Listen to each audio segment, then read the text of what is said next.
रक्षाबंधन अवघ्या काही दिवसांवर येऊन ठेपलंय। रक्षाबंधनानिमित्त आकर्षक राख्यांनी दादरची बाजारपेठ सजली आहे। दुकानदारांनी आकर्षक राख्यांसह आपली दुकानं थाटली आहेत। रक्षाबंधन म्हणजे बहीण भावाच्या अतूट नात्याला रेशीम धाग्यांनी जोडणारा सण, त्यामुळे बाजारपेठेत राखी खरेदीसाठी लगबग पाहायला मिळाली आहे। विशेषतः महिला ग्राहकांनी बाजारपेठेत राखी खरेदीसाठी गर्दी केली आहे। विविध प्रकारच्या राख्या विक्रीसाठी बाजारपेठेत दाखल झाल्या आहेत। पारंपरिक गोंड्याची राखी तसंच मणी, डिझायनर राख्यांबरोबरच मोती, कुंदन, सोनेरी लेस, डायमंड, रुद्राक्ष, लेस, गोंडा, आर्टिफिशियल फुलं यांपासून बनवलेल्या राख्या देखील उपलब्ध आहेत। एका राखीची किंमत 10 रुपयांपासून सुरू होते। राखी खरेदीला ग्राहकांचा चांगला प्रतिसाद मिळत असल्याचंही राखी विक्रेत्यांनी सांगितलंय। काय राखी कितीचा आहे आणि लोकांचा प्रतिसाद कसा मिळतोय तुम्हाला?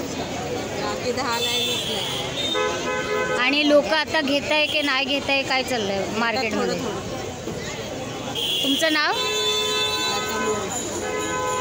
राखी किती रुपयांची आहे आणि तुम्हाला लोकांचा प्रतिसाद कसा मिळतंय? माझ्याकडे 10 रुपयापासून 30 रुपयापर्यंत राखी आहे आणि बऱ्यापैकी प्रतिसाद देतात लोक।